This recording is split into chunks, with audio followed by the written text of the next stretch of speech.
नमस्कार दोस्तों, the fact time में आपका स्वागत है। हम पहुंचे हैं डेरा सच्चा सौदा संस्था में। आने वाले लोगों से बातचीत करेंगे कि उनकी आस्था विश्वास कैसी है डेरा सच्चा सौदा संस्था के साथ। नमस्कार मैम, आपका good name? My name is Tripta Insa. Ma'am, क्या प्रोफेशन क्या है आपका? I am the teacher in government of Haryana. Ma'am, Dera Sacha Sauda संस्था को आप कितने समय से जानते हो? मैं तो जब से मैंने होश संभाला है तब से ही मैंने नामदान लिया है। मैं तब 3rd क्लास में थी, तब से ही हम डेरा सच्चा सौदा में आते रहे हैं। मैं, मेरी फैमिली और इन लॉज भी सब डेरा सच्चा सौदा को ही मानते हैं। मैम, बीइंग गर्ल महसूस कैसा करते हो? सेफ्टी को लेकर, सुरक्षा को लेकर आश्रम में कैसा लगता है आपको? आश्रम में आके बहुत अच्छा लगता है, सुकून मिलता है और यहाँ पर जो सिखाया जाता है वो हमारे जीवन के लिए बहुत उपयोगी है। और हमें चाहिए कि मतलब हमें गुरु जी की बातों को फॉलो करना चाहिए। कहते हैं ना कि गुरु जी को मानो, मतलब गुरु जी की भी मानो। मेन चीज़ है उनकी बातों को फॉलो करो, जो बता रहे हैं उनको फॉलो करो। वही हम फॉलो करते आ रहे हैं और आगे भी करेंगे। और हाँ, किस धर्म की बात करते हैं, किस धर्म की शिक्षा देते हैं सर? वैसे भगवान तो एक ही है और हर जगह आप जहाँ भी जाओ तो एक ही शिक्षा मिलती है। तो हमारे गुरुजी भी यही कहते हैं कि डेरा सच्चा सौदा सर्वधर्म संगम है और हमें भगवान को हमेशा याद रखना चाहिए और अच्छी बातों को फॉलो करना चाहिए, अच्छे कर्म करने चाहिए। यही मेन शिक्षा है। और मर्यादा में रहकर, बीइंग अ गर्ल, मर्यादा में रहकर सब चीज़ें करनी चाहिए। कभी आपने सुना हो संत जी ने किसी धर्म या किसी व्यक्ति के लिए अलग तरीके से बात करी हो?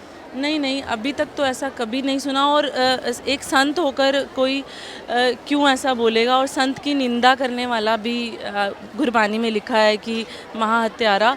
तो ये हमें समझना चाहिए कि संत कभी किसी को बुरा नहीं सिखाते हैं। तो मैं यही कहूँगी सबसे कि डेरा सच्चा सौदा एक सर्वधर्म संगम है और हमें अच्छी आदतों को अपनाना चाहिए और अच्छी चीज़ों को फॉलो करना चाहिए। मैम, जो दूसरी तरफ संत जी के ऊपर आरोप लगाए गए, आपका पर्सनली क्या राय है, क्या मानते हो आप? पर्सनली तो अभी तक जब मैं आ रही हूँ और मैं शुरू से मान रही हूँ और मेरे साथ जो मेरे साथ हुआ है और मैं एज जैसे ज्वाइन किया मैंने शुरू से ही, मतलब मैं कुछ भी नहीं थी, एक सिंपल परिवार से ही ताल्लुक़ रखती हूँ। और उसके बाद जैसे जैसे करिश्मे हुए तो मुझे ऐसे लगता है कि जो आरोप लगे हैं वो तो कोई भी कुछ भी कह दे। किसी की ज़बान को, किसी की सोच को हम बदल नहीं सकते हैं। तो मेरे हिसाब से मेरे गुरु अव्वल नंबर पर हैं और गुरु तो गुरु ही होता है। गुरु की निंदा करना बहुत गलत है और मेरे गुरु बेबुनियाद हैं। उनके ऊपर जो भी आरोप लगे हैं, बस मैं यही कहना चाहती हूँ। ज़रूरत है संत जी की समाज में वापस आने की? संतों की तो बहुत ज़रूरत है और आदिकाल से ही संत हमारा देश तो संतों से ही हमारी जो धरती है वो संतों से ही मतलब टिकी हुई है। प्रथम गुरु श्री गुरु नानक देव जी, जिन्होंने ये पहले गुरु जो हमारे थे, तो उनसे ही शिक्षा हमें मिलती आई है। और हमारे गुरु तो सर्वधर्म संगम ही सिखाते हैं। सर्वधर्म संगम का मेल है, तो संतों की तो बहुत ज़रूरत रही है। क्या अपील करोगे, क्या मांग करोगे? सरकार से यही मांग है कि हमारे सतगुरु को, हमारे गुरु को जल्द से जल्द छोड़ा जाए और वो देह रूप में हमारे बीच में वापस आएँ।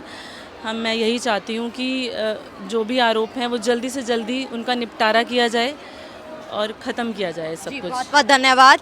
जनता की अपील मांग है कि संयुक्त गुरमीत राम रहीम सिंह जी के साथ जल्द से जल्द समाज में वापस आएँ और वेल एजुकेटेड लोग हमारे साथ जुड़ रहे हैं। आप भी देखते रहिए जनता की आवाज़ द फैक्ट के साथ, जुड़े रहिए हमारे साथ। बहुत बहुत धन्यवाद।